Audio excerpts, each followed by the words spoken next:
Okay, let's create the illusion of movement. And to do that, we're going to create a cloud that flies in the background. So what I did is in Adobe Illustrator, I used this pen tool and I made a cloud just by dragging and clicking around. And I'm not particularly happy with the cloud I made, but I made one. And so here we go. I drew a cloud, and you can draw a cloud in Adobe Illustrator as well, and go Edit Copy. And then let's go back to Animate, and let's create a new layer. Okay, and my layer is below the robot. I think that'll help.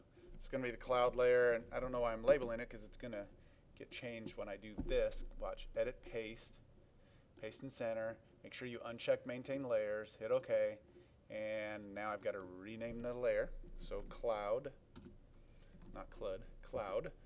Okay, and I want my cloud to be a little smaller, so we're going to use this tool here, the free transform tool. We're going to shrink it down to the size we want. Let's say that's a good size. And now I'm going to move it up into the sky. And we are now going to turn that into a symbol, a movie clip. So we're going to go modify, convert to symbol. And before I do that, let me open up the library.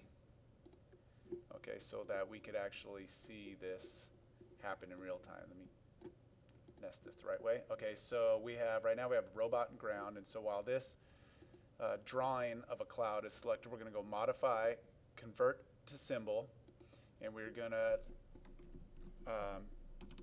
make it a cloud movie clip. And let's go ahead and we can put the registration point right there in the middle for this one, and we're going to say OK. And so now we have a cloud in our library. And while this cloud is selected, let's give it a name. Okay, so we're going to give it a new name in the properties window, and we're going to give it an instance name, because we could use this, and we will reuse this cloud and make like 2 or 3 of them, and they're all going to have their own unique name. So this one's going to be Cloud 1, and I'm going to hit Enter. And so Cloud 1, now we could talk about Cloud 1 in our code. So let's do that. So in Actions, we're going to say Window Actions to open this up. And we're going to create a new event listener. So let's just type this, add event listener.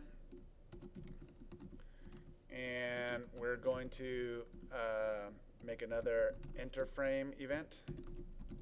And we're going to call this Cloud Move. Okay, you can give it a unique name if you want, but you could also just write Cloud Move and function.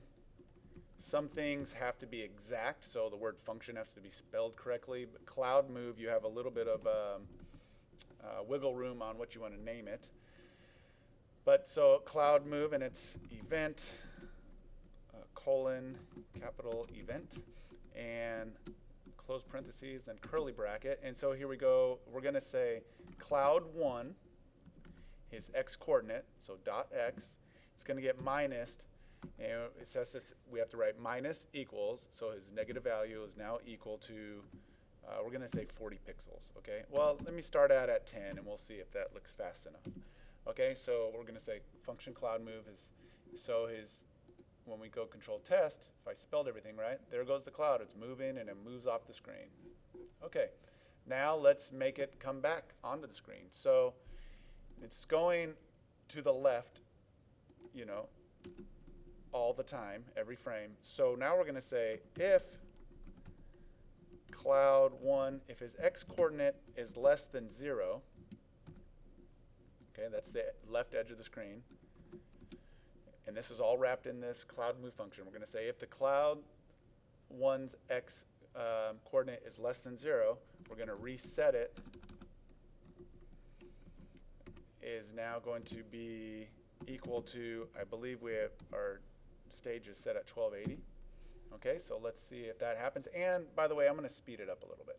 I'm going to make it go like 40. Okay, so how about 30? How about 30? 30 frames per second and 30 pixels per frame. So, and there it goes. It's going off the left, and it's coming back on the right side of the screen. Now let's give it a little bit of random Y value. So like when it reappears, it looks like a different cloud by reappearing higher or lower. And we could do that pretty simply. So when it gets reset to the right side, we're going to make a new line that says cloud1.y, his Y coordinate now.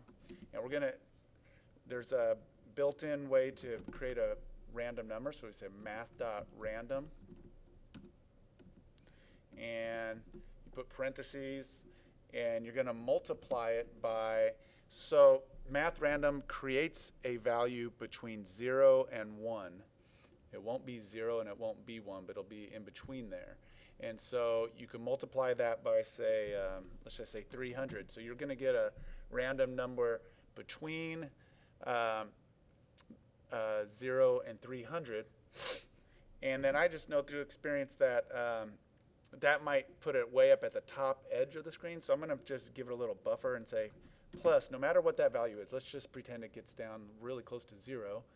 And we want to make sure that it's showing on the screen. I'll say plus, say, 25 pixels. Okay?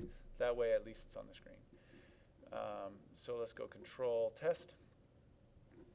And I'm going to reduce the size of this just so we could see it better on the video. So you notice it's coming at different Y locations. It's always being reset to the right edge when it goes off the left edge, but the Y value is random. Okay, so go ahead and have fun moving your cloud.